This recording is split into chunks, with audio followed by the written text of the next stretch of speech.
Hi, welcome back to Small Talk.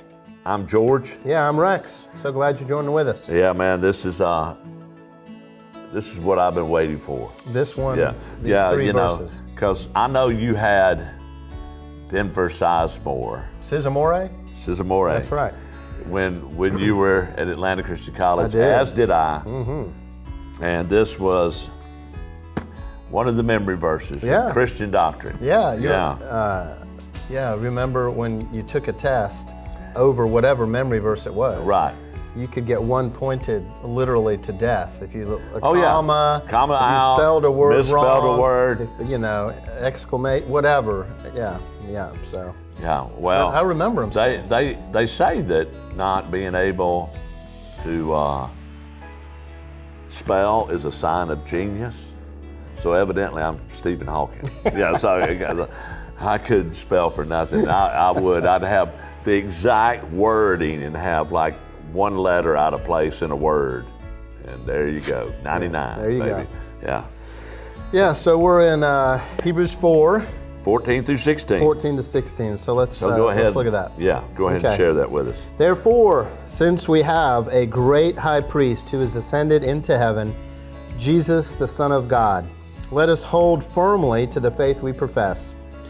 For we do not have a high priest who is unable to sympathize with our weaknesses, but we have one who's been tempted in every way, just as we are, yet he did not sin.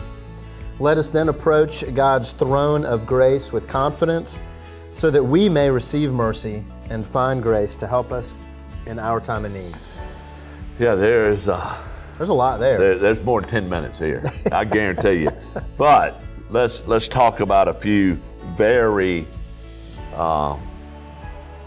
important, very contemporary type things. First of all, this whole debate about Jesus not being the Son of God, just being a good teacher, good prophet, right here. Kind of puts that to rest, doesn't it? Right there. Yeah.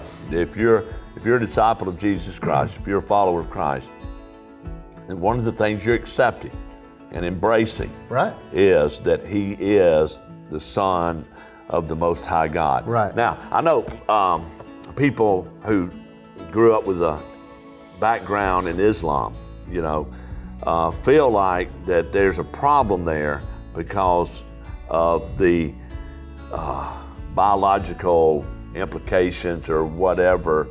And but what it means is that Jesus he comes directly from God. He is the image of God. He is the inheritance of God. He is the voice of God. Mm-hmm. And so, this whole thing here is really talking about Jesus being the great high priest, and we don't talk enough about that regularly about the high priest and what the function was and why that's important. Would you want to kind of share with us like what that means when we say that he is a great high priest? He is. Yeah. So the primary function of the high priest was not to direct all the other priests, although that was part of it. The primary function was to once a year go into the Holy of Holies, take the blood of a sacrificial lamb and sprinkle it on the mercy seat, and therefore rolling forward the sins of Israel, because there was coming a high priest who would cancel the debt of sin against us, not roll it forward. Right. And one time, once and for all. Right. And this is Jesus. The neat thing for me is it says in some translations sympathize, in others empathize with our weaknesses. When you hear that, or when you think about that, what does it make you? I mean, what kind of images, do you have about that, and what that means for us?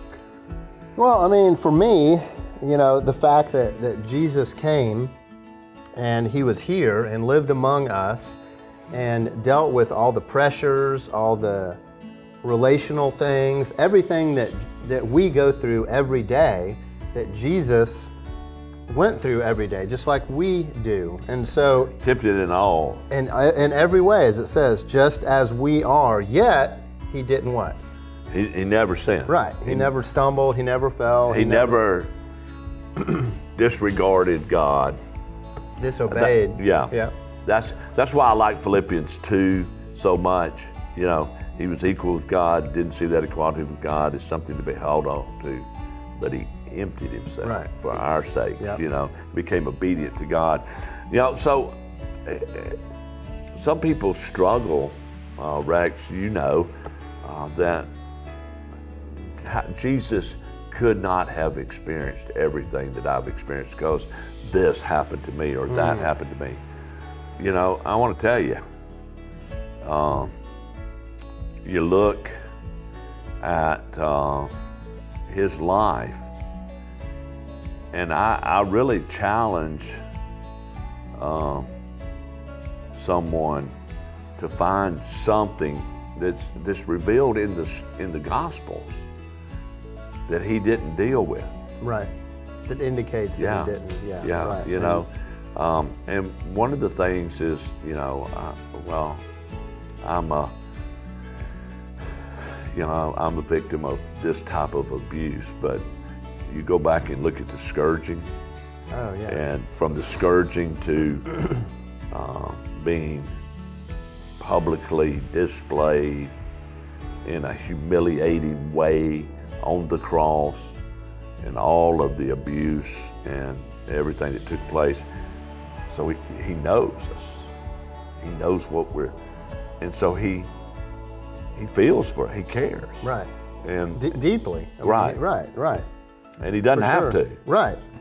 Now, this is written during a time when the church has got some people who are saying, well, Jesus could not be fully God and fully man. Right. So how do you respond to that? Well, honestly, you know, that may be something we might need to tackle next time. That's a deep one, isn't it? That is. Yeah. And I know we're getting close on time. Okay. So maybe we can. Yeah, let's come back, because I guarantee you this passage of Scripture requires way more scrutiny than we can possibly give it in 10 minutes. Yeah, I agree. So it's one of our favorites. Yep. Yeah, and Denver made it so.